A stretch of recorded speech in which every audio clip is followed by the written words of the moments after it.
Assalamualaikum warahmatullahi wabarakatuh. Alhamdulillahilladzi bi ni'matihi tatimmus shalihat. Segala puji bagi Allah Ta'ala karena rahmat dan hidayahnya kita dapat melaksanakan apa yang diperintahkan oleh Allah Ta'ala pada hari ini. Salawat beriringkan salam kepada pangkuan Nabi besar Muhammad sallallahu alaihi wasallam. Perkenalkan, saya Siska Hasmalina dari Prodi Ilmu Al-Quran dan Tafsir semester 6. Di slide selanjutnya, saya akan menjelaskan sedikit tentang tahfiz dan tafsir ayat-ayat ekonomi Islam.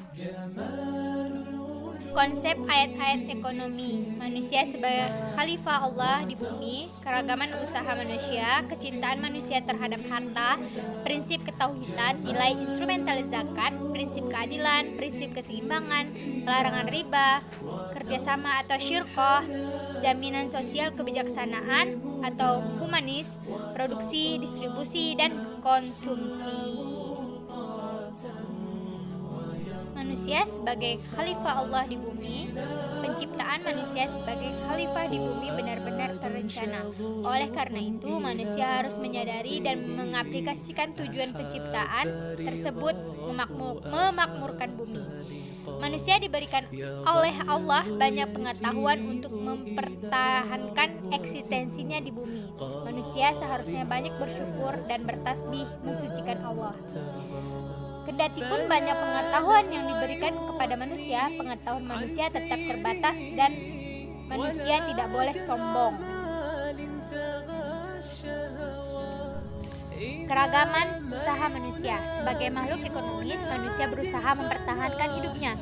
Ragam usaha manusia diantaranya ada yang bercocok tanam, menangkap ikan, bertukang, berjualan, bekerja di pabrik, guru, PNS, dan lain sebagainya. Penyebutan beberapa objek sumpah, siang, malam, dan versi termasuk juga penciptaan laki-laki dan perempuan menggolongkan pentingnya usaha manusia. Adapun usaha manusia asalkan halal dan baik, ia dipandang mulia oleh Islam karena ia berjuang mempertahankan hidupnya dan atau keluarganya. Usaha yang pertama terkait dengan keterampilan tangan seperti bercocok tanam, pertukangan atau furniture, industri, dan sebagainya. Dan usaha yang kedua terkait dengan mobilitas bisnis, pemasaran hasil-hasil industri seperti jual beli. Keduanya yang ditunjuk Rasul adalah usaha yang penting dalam memajukan perekonomian karena ketersediaan bahan baku saja kurang memiliki arti tanpa adanya distribusi. Kecintaan manusia terhadap harta. Tidak bisa dipungkiri, manusia cinta terhadap hartanya, wanita dan anak-anaknya, sama-sama perhiasan dunia yang menarik. Ada yang lebih berharga dan yang lebih tinggi nilai ketimbang ketenaran dan wujud ide kebendaan, yakni adanya pahala surga dari Tuhan. Kecintaan kepada harta, wanita, dan anak-anaknya hendaknya jangan membuat istagna atau merasa diri serba super atau menuruti hawa nafsu yang mendistorisi proses pencapaian maqam dan ahwal atau makrifat kepada Tuhan. Prinsip ketauhidan. Sebagai pihak yang mempunyai kepemilikan mutlak berarti manusia harus menyadari akan keterbatasan dirinya dan segala aktivitasnya termasuk yang bernilai ekonomis. Dalam ayat yang lain Allah disebutkan khairu ar-raziqah, sebaik-baik pemberi rezeki, dan disebut juga Rabbul Alamin, Tuhan Maha Pengatur semesta alam.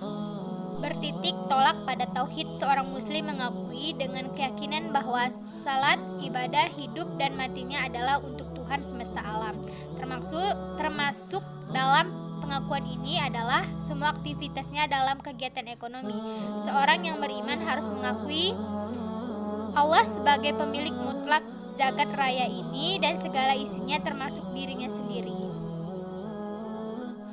Prinsip keseimbangan. Manusia memiliki potensi dasar mengelola jasa dan mendistribusikan. Kecintaan kepada seluruh anggota keluarga merupakan modal utama untuk memperdayakan mereka dan sekaligus dapat menjadi sarana kepada siapa barang jasa didistribusikan. Masalah jasa dan sistem distribusi ini merupakan masalah pokok dalam kajian ekonomi.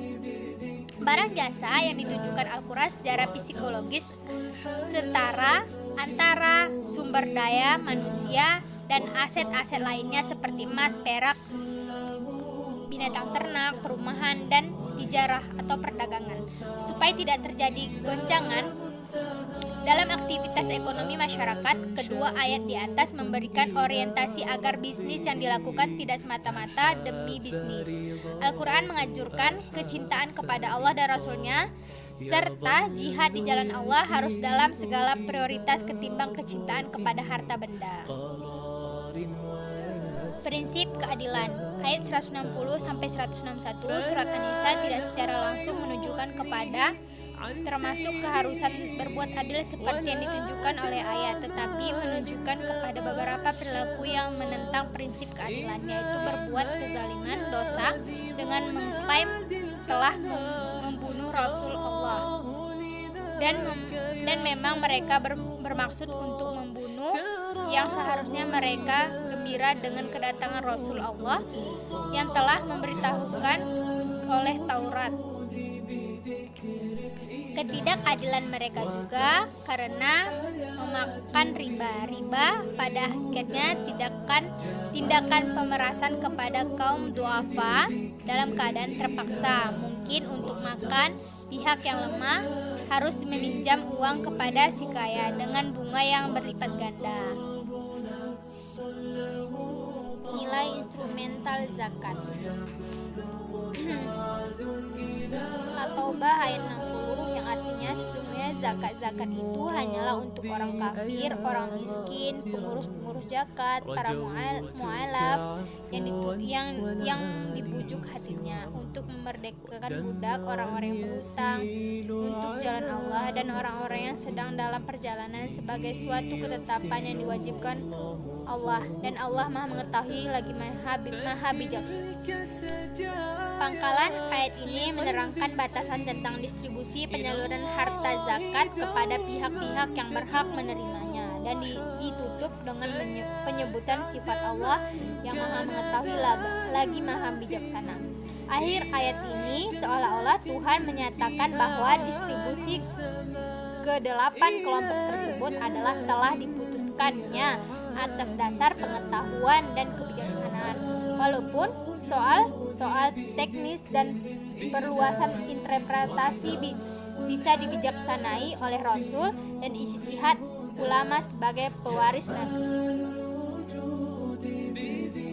Pelanggaran riba. Dalam surat Al-Baqarah ayat 275 menjelaskan perumpamaan orang-orang yang memakan riba, yakni tidak dapat berdiri atau hilang keseimbangan, melainkan seperti orang yang kemasukan syaitan karena penyakit gila. Hal ini disebabkan karena berkata atau berlogika jual beli itu sama dengan riba, padahal menghalalkan jual beli dan mengharamkan riba. Sejak adanya larangan riba ini hendaknya berhenti memungutnya, dan bagi yang terus memungutnya maka orang-orang itu adalah penghuni neraka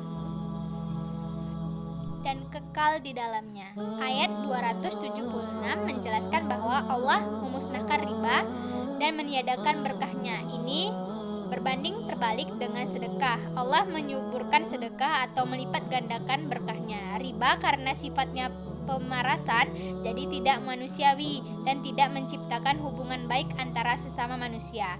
Sedangkan sedekah termasuk infak dan zakat mengikat tali kasih sosial atau hubungan emosional dan atau fungsional antara sesama anggota masyarakat.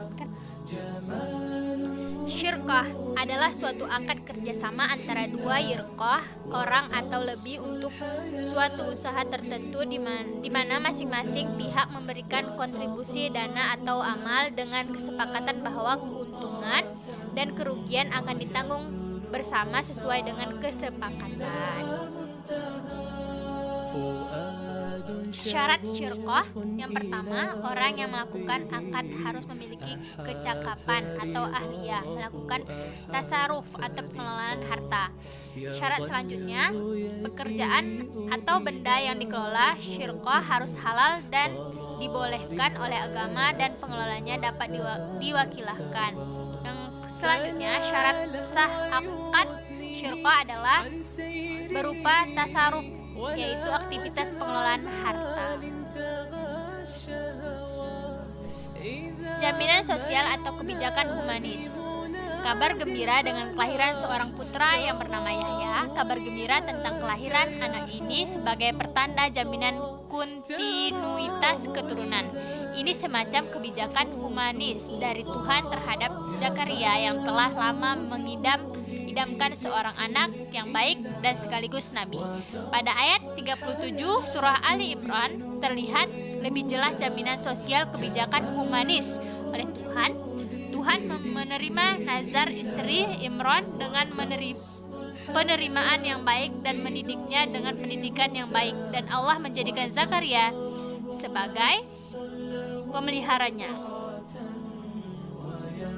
Produksi jual beli, Allah menyuruh untuk bersegera melakukan salat Jumat kepada penduduk Madinah yang asik melakukan transaksi dagang, meninggalkan aktivitas jual beli untuk sementara melakukan salat Jumat lebih baik bagi kamu jika kamu mengetahui jika selesai kegiatan salat Jumat maka bertebaranlah kamu di muka bumi untuk mendapatkan karunia Allah.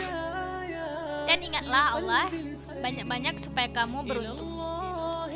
Selanjutnya, beraktivitas dan di berbagai penjuru bumi, dikuasai untuk hidup dan kehidupan manusia di berbagai penjuru bumi. Kegiatan ekonomi tidak hanya berfokus pada suatu tempat saja. Yang selanjutnya, beristirahat dan bekerja. Allah menjadikan malam itu sebagai pakaian karena malam itu gelap menutupi jagat sebagai pakaian menutupi tubuh manusia. Allah menjadikan siang untuk mencari penghidupan. Distribusi. Yang pertama, prinsip distribusi. Distribusi harta rampasan perang yang disebut al-fai'i diperoleh dari orang-orang kafir dengan mudah tanpa pengarahan pasukan sebagai lawan dari ghanimah adalah untuk Allah, untuk Rasul, untuk kerabat, anak-anak yatim, orang-orang miskin, dan orang-orang yang dalam perjalanan, supaya harta itu jangan beredar di antara orang-orang kaya saja di antara kamu. Kedua, larangan bakhil. Sebaliknya, sikap bakhil tersebut adalah suatu keburukan karena harta atau uang yang dimiliki tidak beredar di masyarakat, padahal beredarnya harta atau uang tersebut sangat baik untuk menolong dan suatu menghidupkan ekonomi umat.